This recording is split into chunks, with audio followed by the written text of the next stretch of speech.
Hi and welcome back to part 2, and with this section now it's really about refining the overall wolf. So I'm re-establishing the darks, the mid-tones and the lights, getting everything much more accurate, getting the details in there, as much of the details as I want anyway. I don't want to go too detailed on it. It's a small painting, so I'm just after that essence of suggestion of fur and texture, but I'll put a few details in, especially around the face.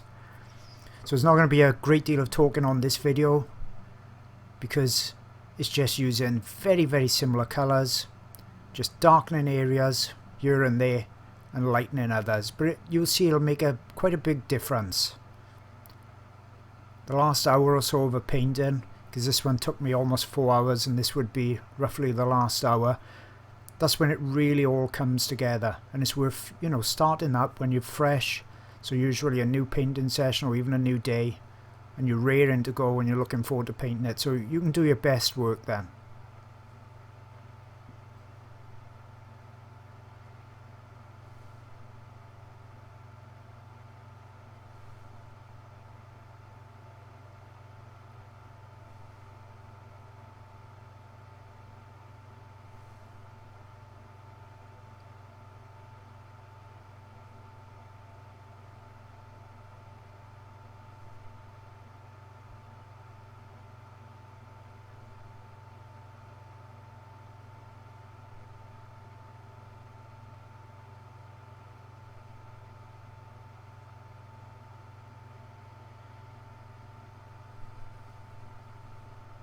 So you can see I'm using the brush in the fur direction as always.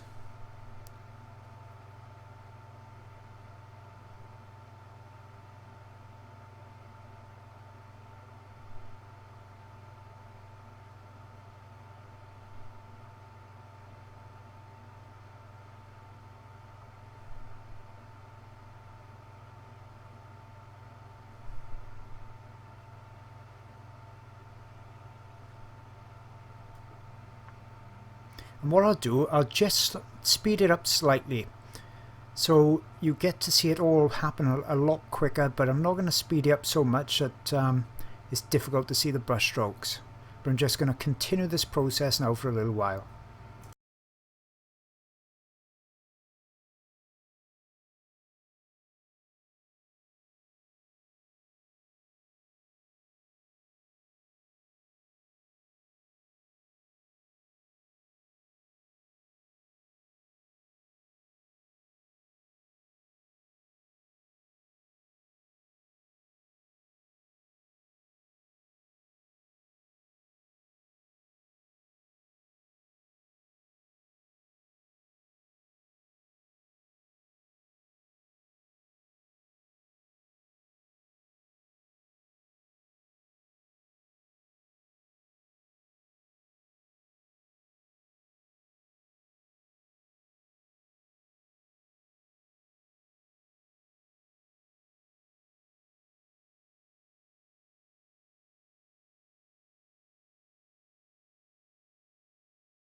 So I'm back down to normal speed now.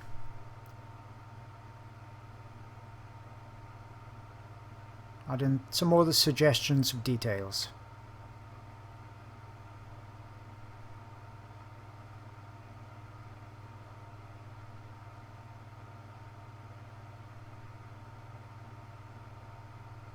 You can see now, I think, more of the reason that I said, you know, realism is more about the lights and the darks and getting that right, because that's what's giving you the three-dimensional appearance. because you know, you don't have to get the colours exactly spot on, because wolves come in all different colours and shades of colours as well. So you can see now I've selected a smaller round brush. I'm creating a chiseled edge on it by going side to side on the mixing. So when you see I actually go to the palette, you normally see when I load it, I'll do like a chiseled edge. So I'll load paint on the one side of the brush, then the other side. So it's creating a sharper edge rather than a round point. And that's allowing me to use a bigger brush to do these fine suggestions of fur. Just dabs really then, because it's such a small painting.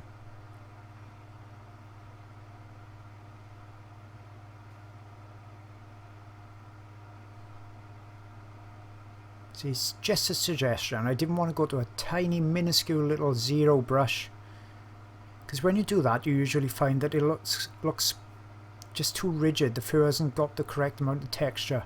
It just looks like harsh lines. Just warming that mix up a bit.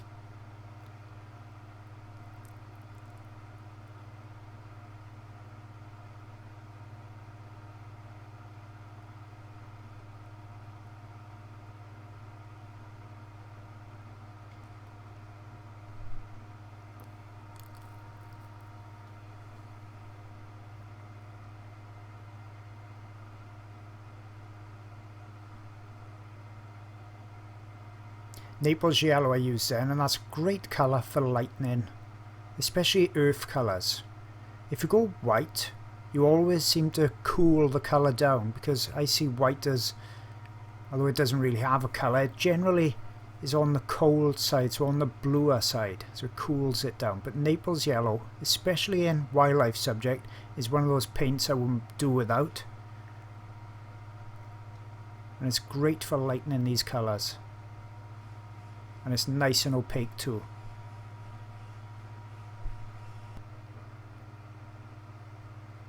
So you see on the nose then, rather than trying to put in individual hairs, I'm just dabbing on, just showing where the clumps of fur are and where the highlights are. Giving that suggestion. Because if you painted every tiny hair with a zero brush, when you're about a foot from the canvas, you, as you paint it, would see it. But when you step back 2 or 3 foot, it makes no difference. It wouldn't look any different than if, you know, I painted the clumps of fur and if I'd put in every individual hair. You're only going to see the general overview of it.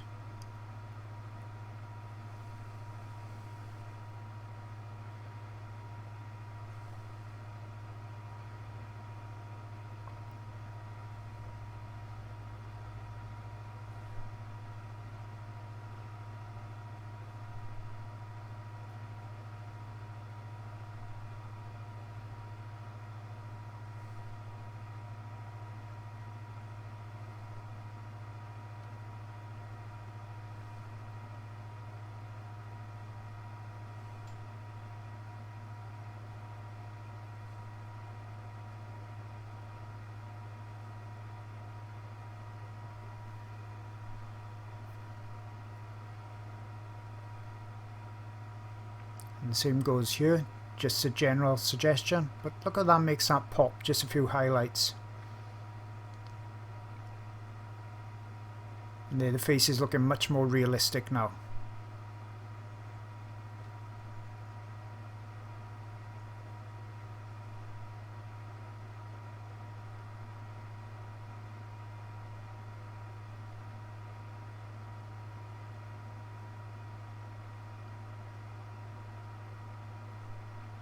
A little bit under the eyes as well, really makes them pop, makes them the centre of interest, even though they're, you know, one of the smallest areas on the painting. Eyes, we're drawn to eyes, so it's almost always the centre of interest. So it pays to get the detail around there.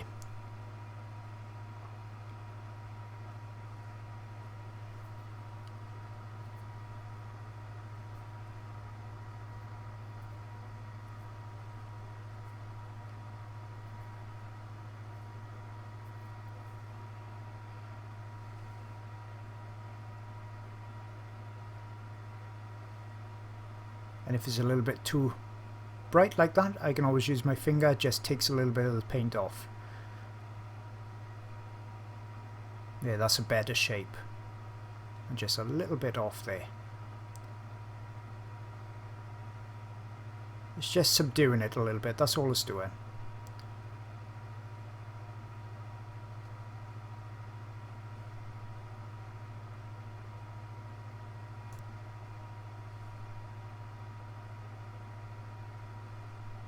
Okay, let's work on this side a little bit now as well.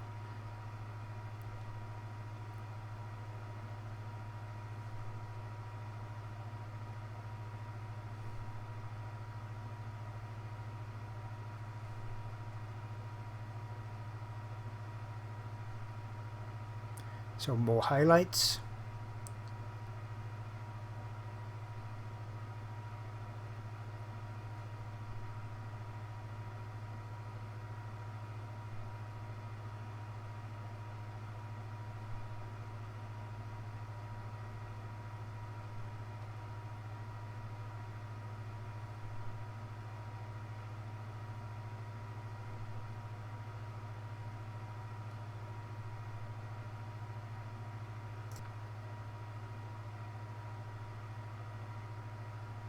And I'm creating some really bright highlights now. The brightest part of the painting is this section around the side. The sunlight is really lighting that up a lot, so I want to get that almost pure white.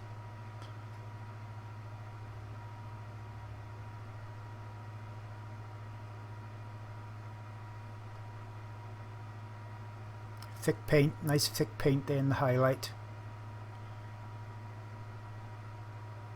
Pure paint, there's no medium, no thinners, nothing in there at all.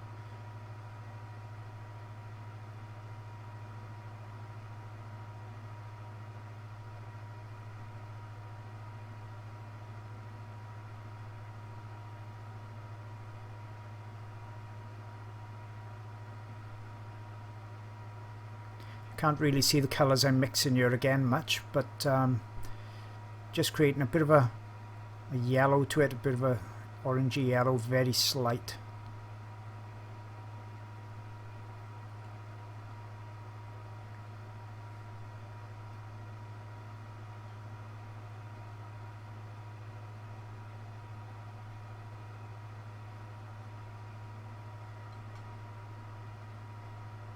It pays to step back or sit back every now and again, take it all in. See where else you've got to work on. And that goes for no matter what type of paintings. You know, I'm just showing you the techniques on these, but same type of techniques could be applied to landscapes, seascapes, doesn't really matter.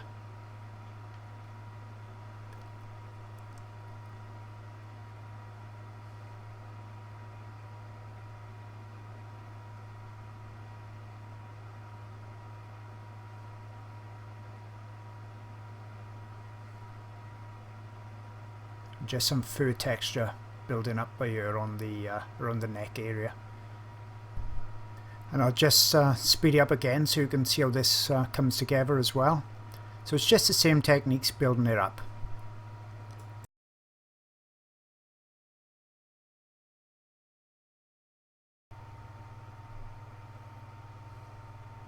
You can see I'm just making slight adjustments to the colour. Now I've got a good underbase, I can assess the colours and match them a little bit better now. Warming them up in areas too. And then coming in with a few of the highlights and details on top.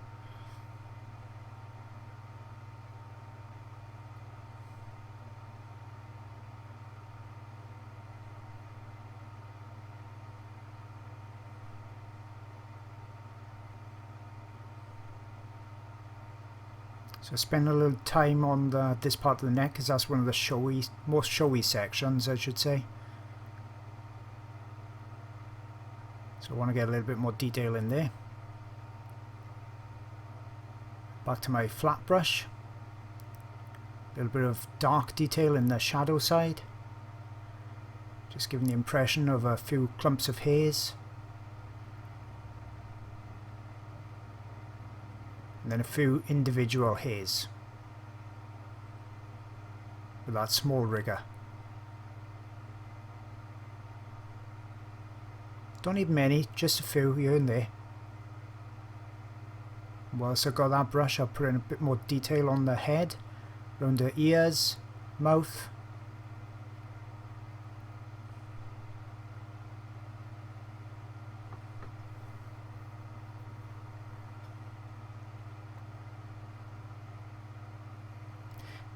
When I'm actually doing a painting like this, if I'm keeping the same brush and I want to change colours a lot, then I'll just give it a swish out in odourless thinners, a pat or tap on the kitchen tissue just to dry it off slightly, then it's ready to go again.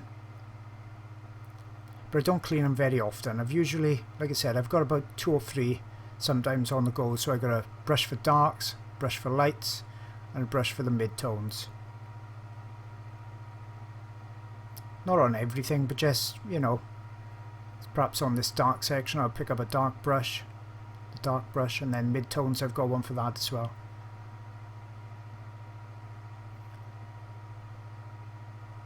Just putting in a few of the lines that are more of clumps of fur there.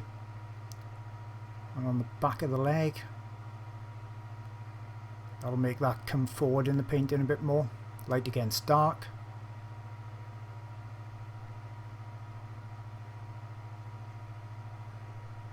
And on that tail as well.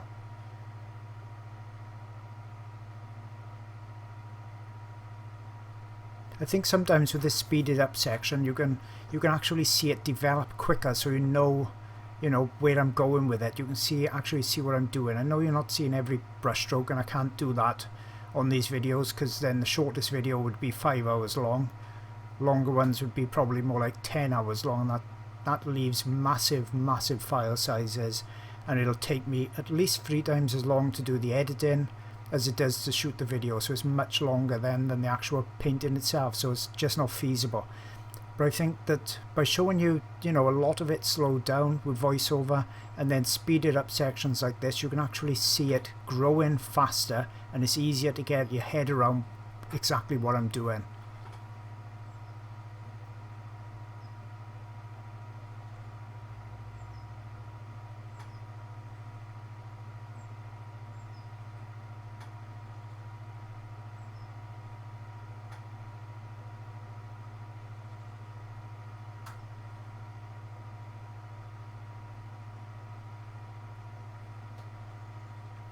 So a bit more of that punchy highlight on the back leg.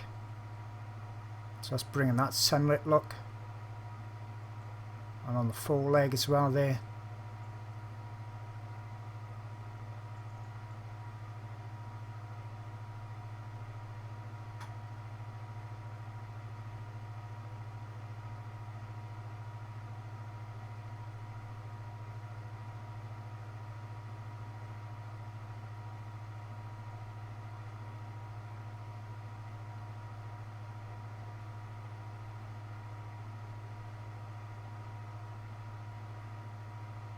Really punching highlight up there as well.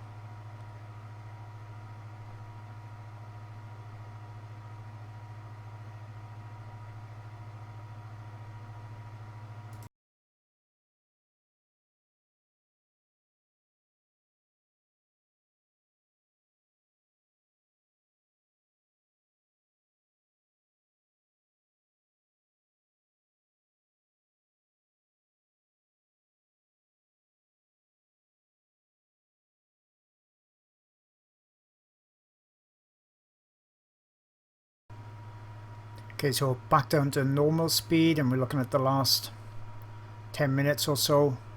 Just add in some refinement, so I got the rigger brush out now to get some more of the actual individual clumps of hairs in, more of that texture. Now work over the whole wolf as much as is required now, just to give me that effect that I want when I'm sitting back or standing back 3 to 4 foot or more. Once there's no glaring errors or weaknesses, I think I'll call this one finished then. So it's getting fairly close now. And in your individual paintings, when you're doing your own subjects, I've said in my other videos, you decide what's enough detail. Some people don't like detail too much. They like a really painterly effect, and that's great. Other people like you know, masses of detail, and do whatever makes you happy when you're doing your own paintings. Don't keep judging it by other people all the time, by their work. You know, some people, myself included, I just don't want to be spending weeks on a painting. I like it to be done in, you know, just a couple of sessions while I'm still enjoying it. The most exciting part for me is the blocking in, because in that first 1 or 2 sessions it really comes together quickly. Adding the detail like this towards the end is a bit more laborious, a bit slower, and I wouldn't want to be doing this for days and days and days on end, continuing to, you know, just add texture upon texture that you won't even see when you're about 3 or 4 foot away. But that's just my opinion of where I am in my art career at the moment. Things may change. I may even go even more, a lot looser perhaps, or I may even go tighter. And sometimes it's the subject, you know, lends itself for that as well. If you can hear a cockerel in the background, I live pretty close to a mountain, and there's some allotments up there, and they've got chickens and cockerels, so apologies. I hope it's not too distracting.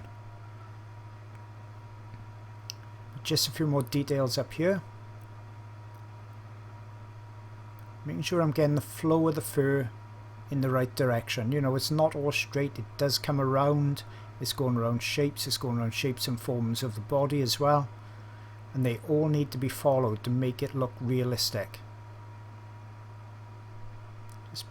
Pumping up the highlight there as well.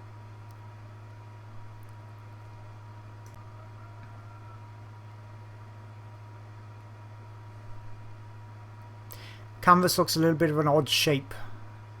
It's just because I've got the camera to the left of me. I've tried to get it as close to the center as possible, so I'm actually painting at a bit of a crooked angle with my body, just to get you the best view that I can. But where you can see that it's going off and, you know, kind of it's a different shape on the right hand side, that's just caused by the camera.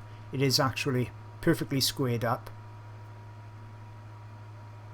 so it's just a bit of an illusion. But I'm trying to give you the best benefit of seeing, you know, some of the paint mixes, especially earlier on, and the detail as well, without getting my head in the way every time I'm leaning forward. So definitely just suggestions of paint, fur, sorry. Definitely not looking for individual hairs in any form, just looking at the clumps and the overall masses of fur. You know, paint what you see on your reference. You don't have to go for all the hairs, but paint what you're seeing. You know that the wolf is made up of thousands or millions of tiny hairs, but it's the clumps that are counting. Don't let your brain go on automatic and all of a sudden you're painting the whole thing with a rigger brush. Believe me, I've done that in the early stages of my artistic endeavours, and you know, when I look back at those paintings, I would have changed so much about them. The tiny brushes didn't do me any favours at all.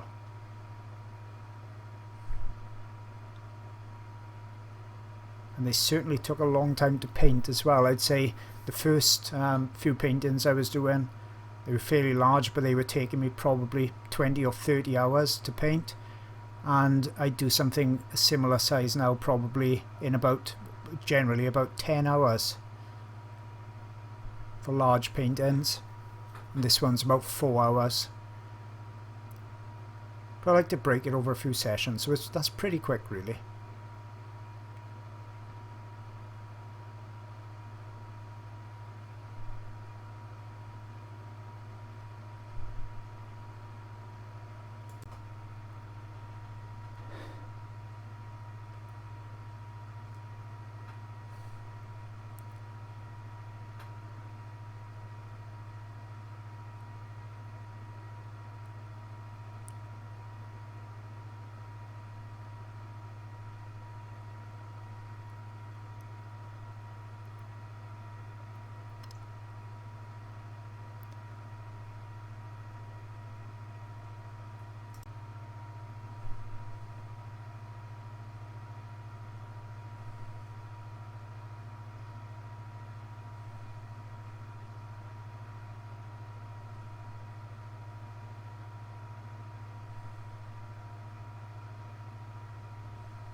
Just a few more individual type hairs around on this section. It's quite a raggedy fur, really textured around there. Very bright in the highlight.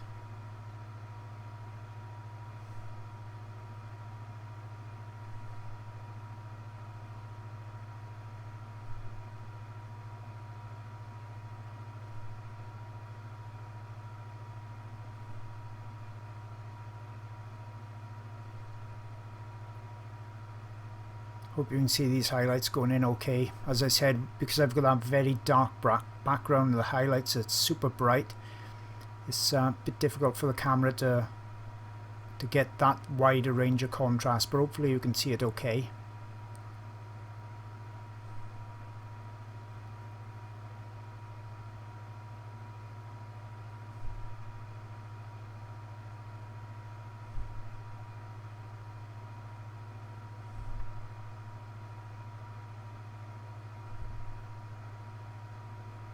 And I hope this video has shown you that even a subject that looks quite difficult, you know, there's a lot of different contrasts and colours in this wolf and textures, and then you've got the snow to contend with and the background. Even though it looks quite complicated, that when it's broken down into your stages and you get the blocking in done right, you don't add too much texture, you know, it's or too many hairs, it's really manageable.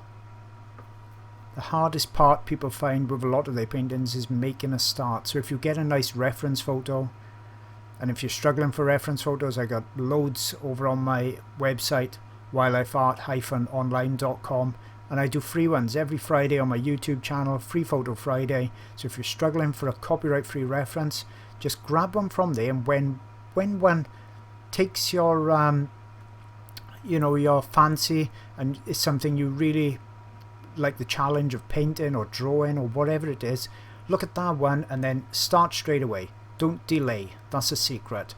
Once the inspiration is high in you and the motivation, make a start straight away. If you say, oh, I think I'll start with that tomorrow or the day after, or you think I'll just have a look to see if there's an even better photograph, or if there's one a bit different or a bit different of a pose, or if once you start doing that, you're on the internet for hours. You're looking for all different photos. Before you know it, you've got 100 different ones, and then you think, oh well, it's too late to start painting now, or I'm not really in the mood and I'll start tomorrow, and chances are you won't. So when that inspiration grabs you, make a start. Doesn't matter how little it is. Could just be doing the outline drawing, could be tracing, could be cutting the canvas, getting it ready. Make a start and you'll find you will be much more productive.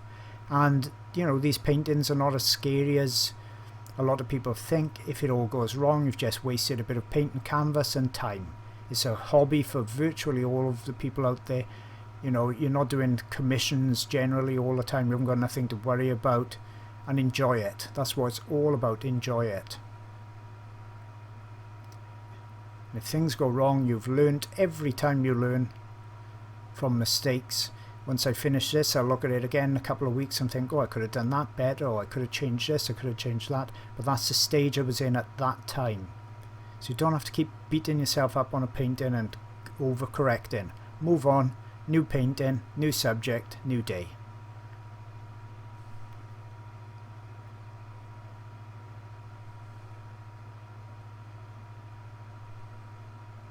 So just really fine adjustments now, these last couple of minutes. All that will be left then is to sign it. So just sit back, have a look at it, generally take things in. Is there anything glaring now that I need or want to change?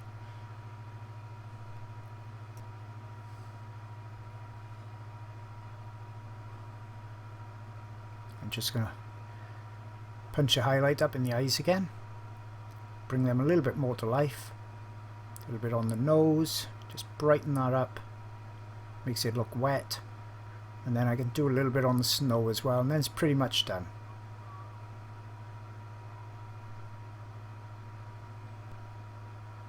So I hope you've enjoyed this video.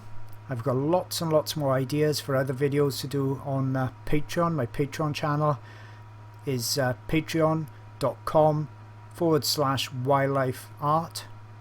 And I've got lots and lots more ideas for new videos, but if there's something you fancy seeing, drop me an email, let me know. Don't forget, I also do the reference photos with the line arts every month on there. So hope you've learned something from this video. See you all again real soon.